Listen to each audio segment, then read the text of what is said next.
Rahim. I am Dr. Saeed Raza Muhyiddin, member of the visiting faculty, Time Institute, Multan. And today is the 11th lecture of health promotion, health education, and health communication. And for today, the topic is best practices in health promotion and evaluation of health promotion programs. As you see, first, what is the best practice definition in healthcare? So, the best practice represents quality care that is seen to be optimal based on a prevailing standard or point of view. To clinicians, best practices can be seen as being more than practice based on evidence. So, this is the best practice in healthcare. Now, what are best practice standards? Best practice is a method or technique that has been generally accepted as superior to any alternative because the results produced by it are superior to those achieved by the other means, or because it has become a standard way of doing things. So, it is a feature of accredited management standard, such as like in the this is ISO 900 and ISO 1401. These are the best practices in the management standards. Then we see how we will determine best practices. So the recognition of best practice is subjective, but it can be made objective by identifying a best practice. So there are certain guidelines that a practice, a method, or a process may be called as a best practice. So what are those guidelines? That it produces superior results. That means some percentage better than the other one. The second is just clearly new or innovative use of manpower or technology. And the third one, it is recognized by at least 3 different references as a best practice. And as it has received an external award for the practice, it has been recognized by the certain committees, and it is recognized by experts, or the organization is using a parent, it have a parent for this practice. When some other organization adopts this practice, it can be called as a good or best practice. And when it leads to exceptional performance, so in just health promotion or in the healthcare, the anti-tobacco campaign, sometimes the nutritional breastfeeding drives, and so many other health promotion campaigns in the world have been considered as best practice campaigns. Then again, the ASTDD, it defines that the best practice as a service or a function or process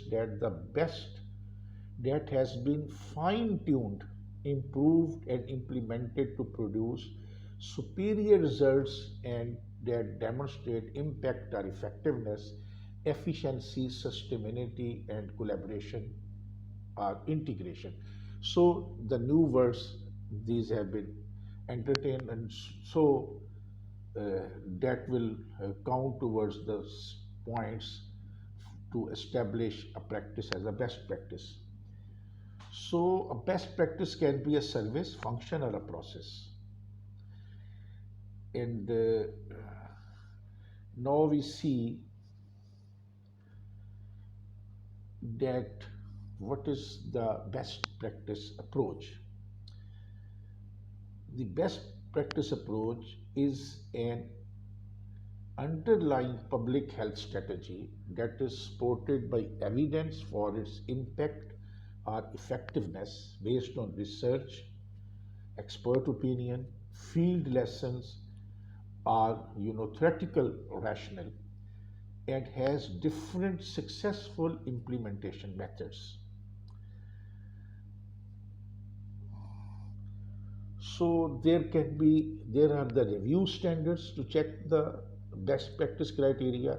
Impact, that is, first is the impact or effectiveness, second is the efficiency, third is the demonstrated sustainability, collaboration, integration, and objectives. So these are the review standards for best practice criteria. Now here a culture also plays a you know constitutive role in the sustained development of cities and territories. So culture, both an end and means, is a driver of the sustainable development of cities. So the culture has very important in consideration of the best practices.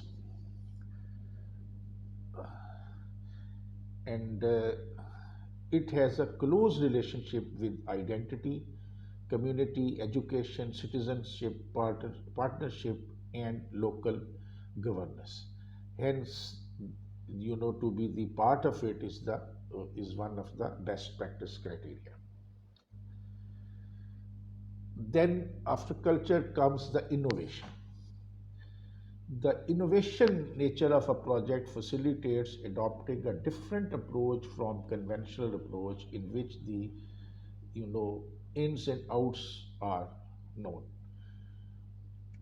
So the innovative health promotion campaigns or programs will be the you know best practice campaigns. Then is the participation. The involvement and participants of citizens in the cultural projects is paramount importance. So here, when the is the mobilization by the citizens and inhabitants play a major role when they are involved in this, so that are considered to be the best practices, right? Then sustainability is a characteristic. This when local development cannot be conceived without a sustainable and lasting dimension. So the the project or the campaign must be sustainable, and this allows the actions and decisions to be included in the global dynamics and to be constantly re-adopt methodologically or you know it these campaign is continued again time by time. Then is the efficiency. The criteria of efficiency is the production of one or more positive, tangible, and intangible impact.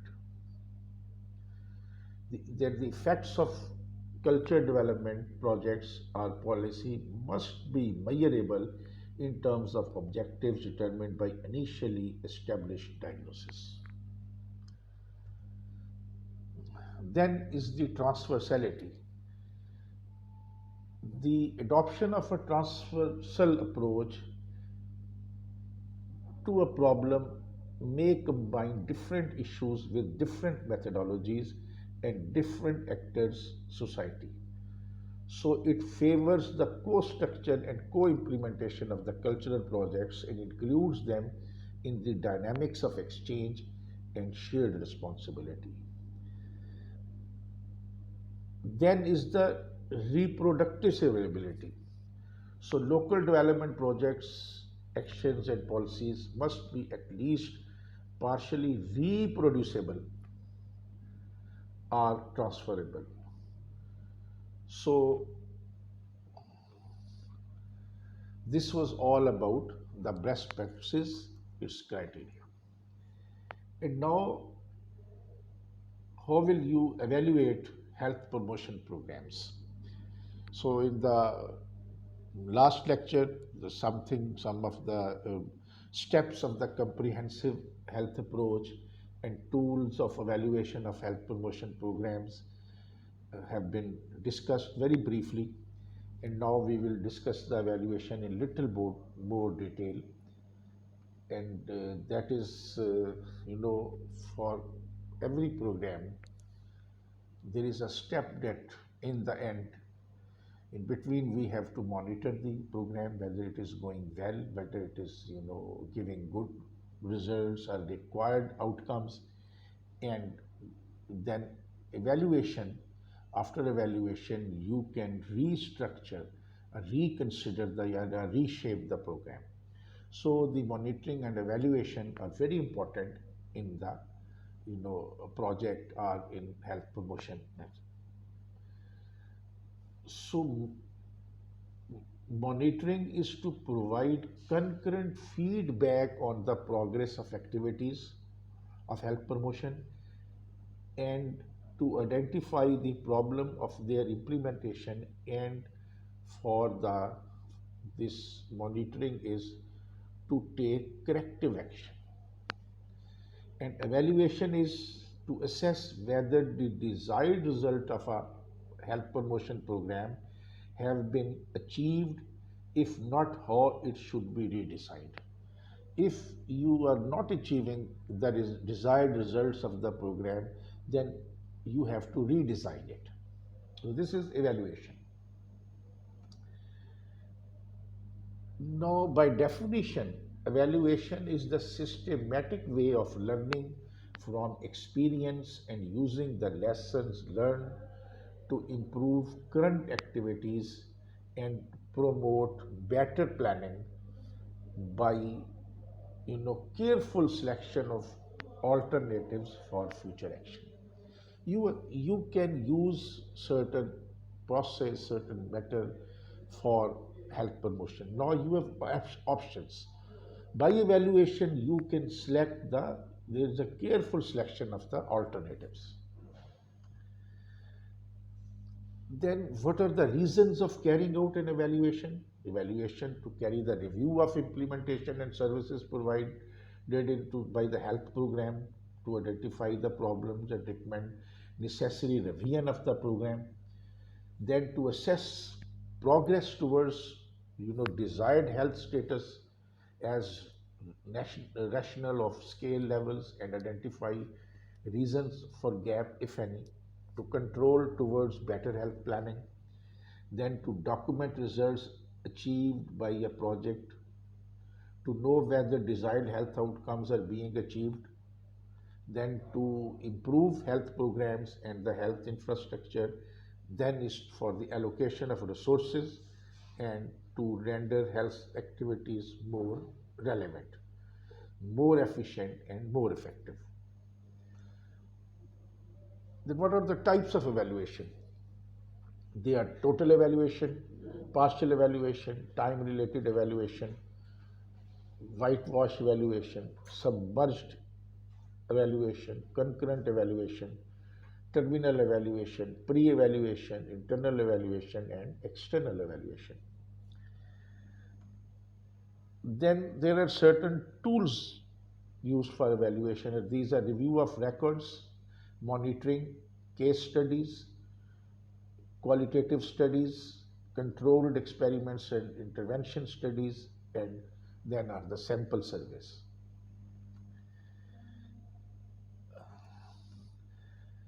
Then, what are the basic steps of evaluation. These are establishing standards and criteria, number one step. Number two is the planning and methodology. Then is the collection of data, then analyzing the data, taking action, and reevaluation. So these are the six basic steps of evaluation. Then we see what is to be evaluated is the evaluation of structure, evaluation of process, and evaluation of outcome. By the structure, you evaluate whether the organization or the infrastructure we have is, rightly placed for this purpose. Then is the how the operations are being taking place, these are evaluated, and then in the end the results are evaluated, the outcomes. Now the evaluation process of evaluation consists of the certain components, and these are the specify the particular subjects, information support, verify relevance, assess adequacy, review progress, assess efficiency, assess effectiveness, and assess impact. So these are all, this is the process of evaluation. By this 10 stage process, you do the evaluation. Then there are certain indicators, and the types of indicators for evaluation are output indicators, process indicators, and product indicators. And then there is a planning stage. The plan should identify key result areas and define how they will be measured. The plan should specify prioritized activities so that they receive adequate emphasis during monitoring, and the plan should cater to the local variations. Then it is the identify all inputs to be provided in planning stage, activities to be carried out, outputs desired for the program, select the key inputs, activities, output variable for monitoring, identify the indicators for measuring the variable, prepare a plan for collecting and processing the information, and then is you prepare a format for giving feedback to these indicators. And all this planning stage, this of the planning cycle, that of the assessment, and actions to be taken, this monitoring, evaluation, and these are the goals and objectives of the evaluation. So this was all about best practices in health promotion and evaluation of health promotion programs. Thank you very much.